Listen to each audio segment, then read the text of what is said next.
সন্ত্রাস বিরোধী আইনের 18-এর 1 ধারা অনুযায়ী জামায়াত ইসলামী ও ছাত্র শিবিরকে নিষিদ্ধ করা হয়েছে বলে জানিয়েছেন আইনমন্ত্রী। এতে নিষিদ্ধের পাশাপাশি সংগঠন দুটির কার্যালয় বন্ধ, সম্পদ ও ব্যাংক হিসাব জব্দ করা যাবে।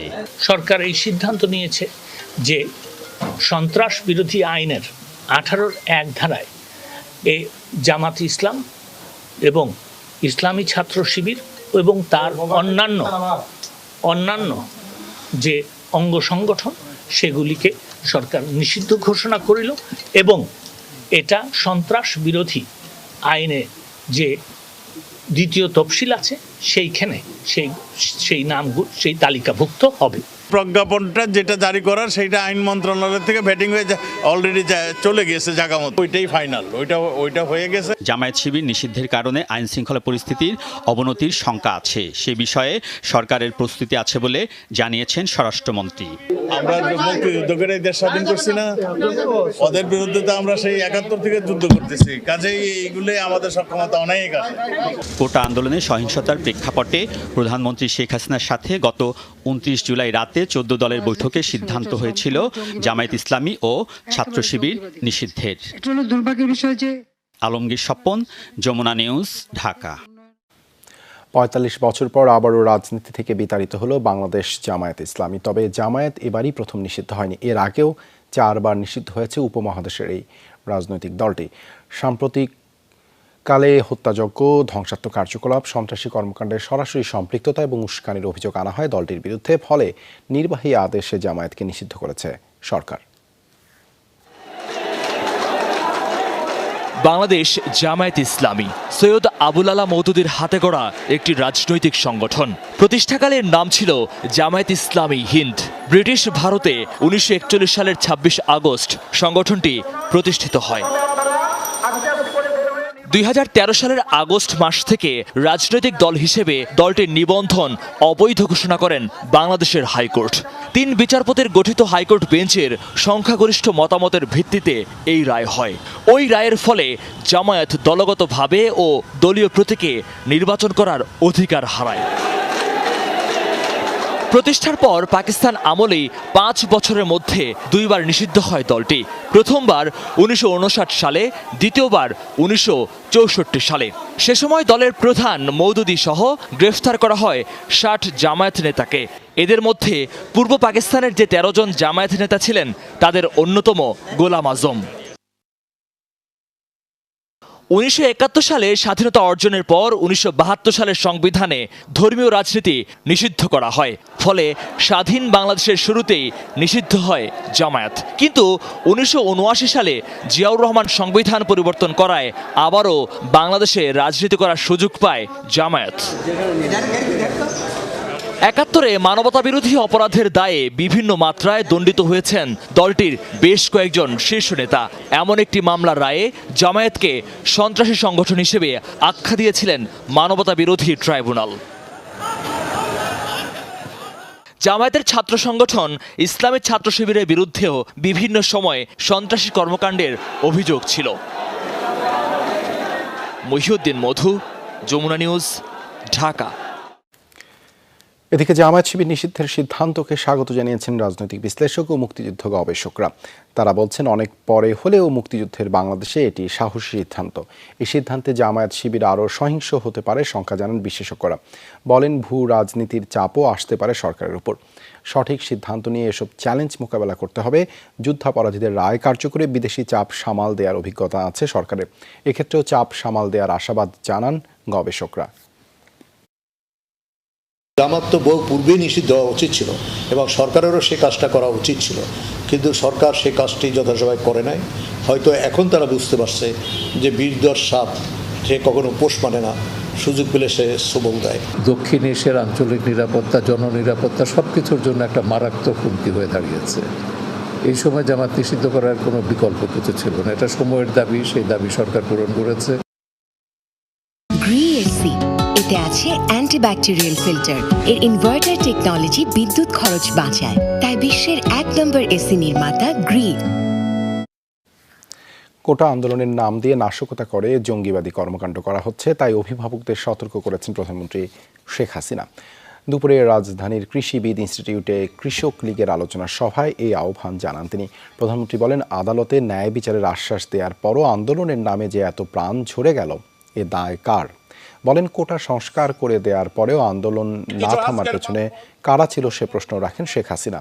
তিনি বলেন, একদিকে আন্দোলন চলেছে, অন্যদিকে ঢাকার চারিদিকে জঙ্গি ঢুকে মানুষ হত্যা করেছে। ঢাকা বিশ্ববিদ্যালয়ে অস্ত্রসহ ভাঙচুর তছনছ করার ফুটেজ পাওয়া গেছে বলেও উল্লেখ করেন প্রধানমন্ত্রী। ছাত্রীদের ও 3 জন নারী সাংবাদিককে লাঞ্ছিত করার কথা উল্লেখ করেন শেখ হাসিনা। বলেন, পুলিশ ও আওয়ামী লীগ নেতাদের নির্মম হত্যা করা হয়েছে, মিথ্যা গুজব ছড়িয়ে মানুষকে নামানো হয়। সরকার প্রধান বলেন, জামায়াত শিবির নিষিদ্ধ হবে সন্ত্রাস বিরোধী আইনের 18 ধারায়। তিনি ক্ষমতার থেকে মানুষের জীবন নেবেন, তা হতে পারে না। যারা ওই যুদ্ধ অপরাধীদের দোষর ছিল, এদেশে গণহত্যা, লুটপাট, নারী ধর্ষণ, অগ্নিসংযোগ, এই সমস্ত কাজের সঙ্গে যারা জড়িত তাদেরই দোষর হিসেবে নিজেদেরকে গড়ে তুলেছে। আর সেই আঘাতটা আপনারা দেখলেন এই মাত্র কিছুদিন আগে। শিক্ষক থেকে শুরু করে গার্জিয়ান থেকে শুরু করে সবাই, অনেক শিশুদের নিয়েও হাজির হচ্ছে। আমার খুব সন্দেহ হলো যে এটার পিছনে অন্য কিছু আছে। এত বড় দুর্যোগেও ওই বাড়িগুলি দাঁড়িয়ে আছে কোন শক্তিতে? সেজন্য প্রয়োজন উচ্চ শক্তির নির্মাণ সামগ্রীর ব্যবহার, যেমন জিপিএইচ কোয়ান্টাম B600DR, বাংলাদেশের উচ্চ শক্তি সম্পন্ন একমাত্র রড। এক সপ্তাহ পর নিজ নিজ পরিবারে ফিরে গেছেন বৈষম্য বিরোধী ছাত্র আন্দোলনের 6 সমন্বয়। গোয়েন্দা কার্যালয় থেকে তাদেরকে দুপুরে নিজ নিজ ঠিকানায় পৌঁছে দেওয়া হয়। একটি রিটের শুনানিতে তাদেরকে হেফাজতে রাখার বিষয়ে প্রশ্ন তুলেছিলেন আদালত। ডিবি অফিসে খাবার খাওয়ানোর ফুটেজ প্রকাশেরও সমালোচনা হয়। একাধিক রাজনীতিকের সঙ্গে তাদের টেলিফোন আলাপের বিষয়ে জিজ্ঞাসাবাদ করার কথাও জানিয়েছিলেন ডিবি থেকে সদ্য বদলি হওয়া অতিরিক্ত পুলিশ কমিশনার। বৈষম্য বিরোধী ছাত্র আন্দোলনের 3 সমন্বয়ক নাহিদ ইসলাম, আসিফ মাহমুদ আর আবু বাকেরকে 26 জুলাই শুক্রবার নিয়ে যাওয়া হয় ডিবি কার্যালয়ে। পরদিন আরও 2 সমন্বয়ক সার্জিস আলম আর হাসনাত আবদুল্লাহকেও নেওয়া হয় সেখানে। রোববার এই দলে সামিল হতে হয় সমন্বয়ক নুসরাত তাবাসসুমকেও। ডিবি হেফাজতে সমন্বয়কদের খাওয়ার একটি ভিডিও বাইরে আসে। এছাড়া ভিডিও বার্তাও পাঠানো হয়। বলা হয়, মূল দাবি মেনে নেয়ায় আন্দোলন কর্মসূচি প্রত্যাহার। সার্বিক স্বার্থে আমরা এই মুহূর্তে থেকে আমাদের কর্মসূচি প্রত্যাহার করছি। পরের দিন দুপুরের দিকে সমন্বয়কদের সঙ্গে দেখা করানো হয় পরিবারের সদস্যদের। তাদেরকেও খাওয়ানোর ফুটেজ আসে বাইরে। বিষয়টি গড়ায় উচ্চ আদালতেও। আন্দোলনে গুলি না চালানো এবং সমন্বয়কদের মুক্তি চেয়ে করার রিটের শুনানিতে হাইকোর্টের মন্তব্য, ধরে নিয়ে ডিবি অফিসে খাইয়ে ছবি তোলা জাতীয় লেভেলের মশকরা। জাতির সাথে এমন মশকরা করবেন না। ভাতের টেবিলে বসে ছবি তুইলে এটা করেন, আপনি কি এটা মশকরা পাইছেন? ঠিক এই মশকরা ল্যাঙ্গুয়েজটা ইউজ করছে। বিচারপতি অসুস্থ থাকায় এই রিটের শুনানি হয়নি বুধ ও বৃহস্পতিবার।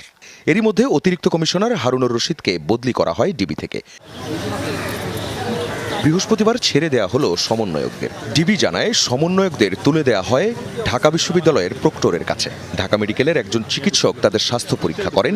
উপস্থিত ছিলেন জেলা প্রশাসনের একজন নির্বাহী ম্যাজিস্ট্রেট। নাহিদ ইসলামের বাবা জানান, ভোর 6টার দিকে সবার পরিবারকে ফোন দিয়ে ডিবি অফিসে যেতে বলা হয়। দুপুর 1:30টার দিকে ডিবি নিজস্ব পরিবহনে বাসায় পৌঁছে দেয় সবাইকে। সচিবালয়ে আইনমন্ত্রী আনিসুল হক জানান, সমন্বয়কদের ইচ্ছা অনুযায়ী তাদের যেতে দেয়া হয়েছে। আজকে তারাও যখন বলছে যে তাদের নিরাপত্তার আর প্রয়োজন নাই, তো তাদেরকে আমরা ইয়ের থেকে তারা চলে যাওয়ার ইচ্ছা যখন প্রকাশ করে, তারা চলে যাওয়ার ও আমরা চলে যেতে কোনো বাধা দিইনি এবং তারা চলে গেছে। ডিবি সূত্র জানায়, 2 দিন আগে মঙ্গলবার রাত থেকে তাদের ছেড়ে দেওয়ার দাবিতে 6 জন অনশন শুরু করেন। কিছুই খাননি তারা। বিকেলে নিজের ফেসবুক পোস্টে সমন্বয়ক সার্জিস আলম জানান, আন্দোলনের পথটা যেহেতু সত্যের আর ন্যায়ের, তাই যে কোনো কিছু মোকাবেলা করতে বিন্দুমাত্র বিচলিত নন তিনি। আখলাকুস সাফা, যমুনা নিউজ, ঢাকা। ছাত্র আন্দোলনে গুলি হামলার প্রতিবাদে ঢাকা বিশ্ববিদ্যালয়ে সমাবেশ ও মিছিল করেছেন শিক্ষক শিক্ষার্থীরা। অভিযোগ করা হয়, যারা গুলি করেছে তাদের বিচার না করে বাসা রাস্তা থেকে আটক করা হচ্ছে শিক্ষার্থীদের। শিক্ষকরা বলেন, নিষ্পাপ মানুষের উপর গুলি ও হত্যার বিচার না করতে পারলে কারো ক্ষমতায় থাকার অধিকার নেই। সমাবেশ শেষে একটি মিছিল বের হয়। কলাভবন, ভিসি চত্বর, টিএসসি, শহীদ মিনার প্রদক্ষিণ করে শেষ হয় কর্মসূচি।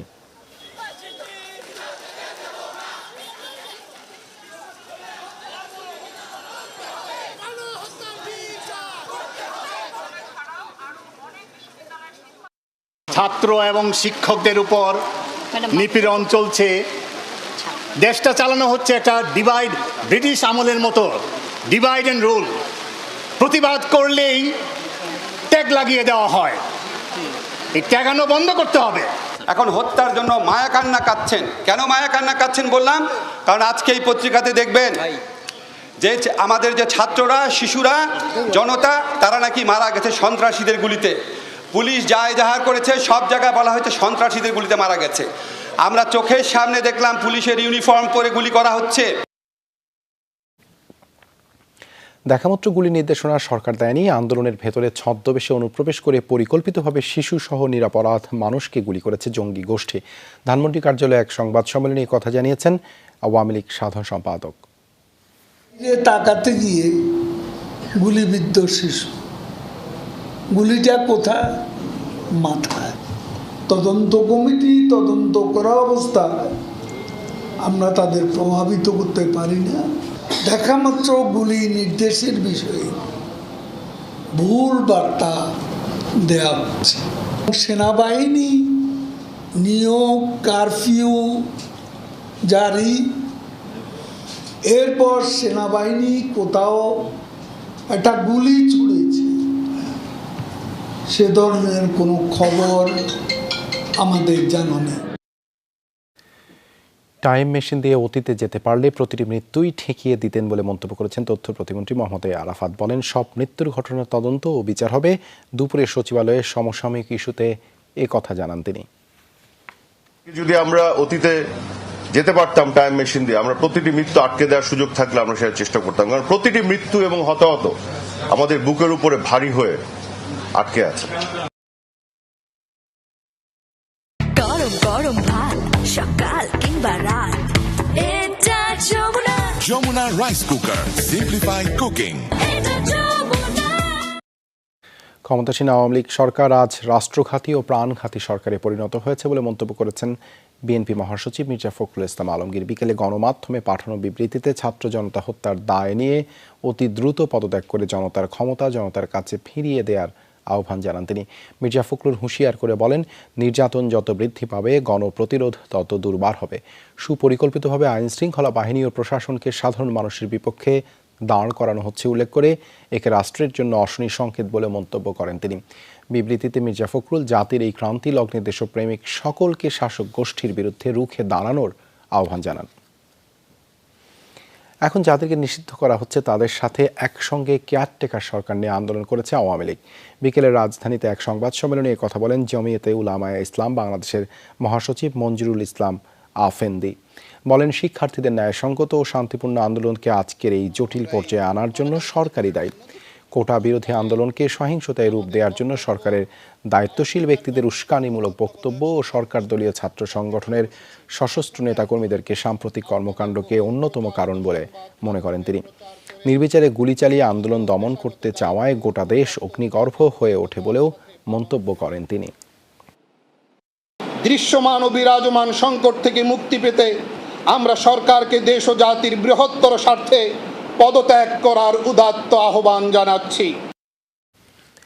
৭১-এ পাকিস্তানিরা যেভাবে নির্যাতন করেছে এখনও সেভাবেই চালানো হচ্ছে বলে অভিযোগ করেছেন সুশাসনের জন্য নাগরিক সুজন সম্পাদক বদিউল আলম মজুমদার। রাজধানীর রিপোর্টার্স ইউনিটিতে এক সংবাদ সম্মেলনে তিনি বলেন, উপসর্গের নয় প্রধান রোগের চিকিৎসা করতে হবে, তা না হলে কোটা সংস্কার আন্দোলনের সমাধান হবে না। স্বাধীনতা নেই, মানবাধিকার নেই, গণতন্ত্র নেই, ভোটাধিকার নেই জানিয়ে বদিউল আলম জানান, দেশের মানুষ বিভিন্ন অধিকার থেকে বঞ্চিত। আমাদের বীর মুক্তিযোদ্ধারা প্রাণ দিয়েছে যে আমাদের ভোটাধিকার, আমাদের অন্যান্য নাগরিক অধিকার প্রতিষ্ঠার জন্য। আজ আমরা এই স্বাধীন দেশে নাগরিক অধিকার থেকে, ভোটাধিকার থেকে বঞ্চিত। এগুলোর আমাদের প্রতিষ্ঠা না হলে কিন্তু তাহলে রোগের উপসর্গে চিকিৎসা হবে, রোগ চিকিৎসা হবে না। জাতিসংঘের ফ্যাক্ট ফাইন্ডিং মিশন পাঠানোর প্রস্তাবে এখনই সাড়া দিচ্ছে না সরকার। এই অবস্থানের কথা জানিয়ে বিচার বিভাগীয় তদন্ত কমিশন চাইলে তাদের কারিগরি বা ফরেনসিক সহ অন্যান্য খাতে সহায়তা নিতে পারে বলে জানিয়েছেন পররাষ্ট্র সচিব মাসুদ বিন মোমেন। জাতিসংঘের পাশাপাশি ইতালিও তদন্তে সহায়তার আগ্রহ দেখিয়েছে বলে জানান তিনি। কোটা সংস্কার আন্দোলন থেকে উদ্ভূত পরিস্থিতি নিয়ে দ্বিতীয় দফা বিদেশি কূটনীতিকদের জন্য পররাষ্ট্র মন্ত্রণালয়ের ব্রিফিং। তবে এ দফায় জাতিসংঘের আবাসিক সমন্বয়কারী ছাড়া মাত্র 22টি দেশের মিশন প্রধান আমন্ত্রিত। এর মধ্যে ছিলেন সম্প্রতি পরিস্থিতি নিয়ে উদ্বেগ জানানো যুক্তরাষ্ট্র, যুক্তরাজ্য, কানাডা সহ 14টি দেশের দূতাবাস প্রধান। এছাড়াও চীন, ভারত, সৌদি আরব, তুরস্ক সহ কয়েকটি দেশ ছিলেন আজকের ব্রিফিংয়ে। লোডস অফ ইনফরমেশন ডেটা ওদের কাছে আছে। আমরা বলেছি যে আমরা প্রতিটি জিনিস নিয়ে কথা বলতে প্রস্তুত। তাদের সামনে সরকারের অবস্থান তুলে ধরেন পররাষ্ট্র সচিব।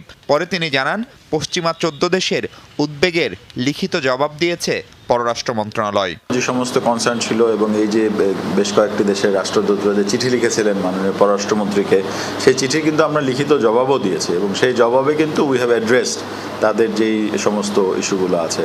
সম্প্রতি মৃত্যুসহ সহিংসতার ঘটনায় ফ্যাক্ট ফাইন্ডিং মিশন পাঠানোর কথা বলেছে জাতিসংঘ। এ নিয়ে সরকারের অবস্থান জানতে চান সাংবাদিকরা। জাতিসংঘের থেকে তারা বলেছে, কিন্তু কোনো স্পেসিফিক কিছু না, এটা তো একটা ঢালাও একটা প্রস্তাব।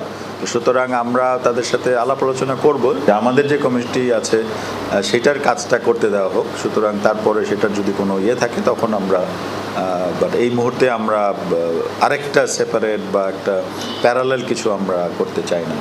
পুলিশ, র্যাব সহ আইনশৃঙ্খলা বাহিনীর গুলি নিয়ে নানা প্রশ্ন ছিল কূটনীতিকদের।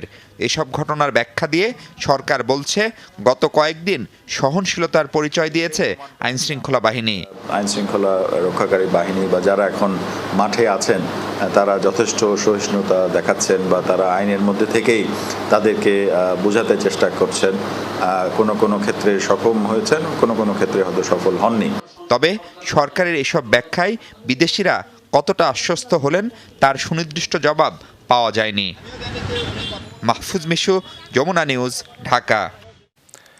10 আগস্ট পর্যন্ত স্থগিত থাকবে এইচএসসি পরীক্ষা। এরপরে 11 তারিখ থেকে নতুন রুটিনে পরীক্ষা নিতে চায় আন্তঃশিক্ষা বোর্ড। বাংলাদেশ আন্তঃশিক্ষা বোর্ড সমন্বয় কমিটি এ বিষয়ে একটি বিজ্ঞপ্তি প্রকাশ করেছে আজ।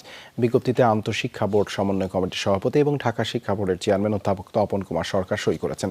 ওই বিজ্ঞপ্তি অনুসারে 4 আগস্ট থেকে সব শিক্ষা বোর্ডের পরীক্ষা পুনরায় শুরুর কথা থাকলেও উদ্ভূত পরিস্থিতিতে সেগুলো স্থগিত করা হয়। জানানো হয়, পরীক্ষার্থীদের নিরাপত্তার কথা চিন্তা করে এই সিদ্ধান্ত। 11 তারিখ থেকে নতুন রুটিন অনুসারে শুরু হবে পরীক্ষা, যা পরবর্তী বিজ্ঞপ্তির মাধ্যমে জানিয়ে দেয়া হবে।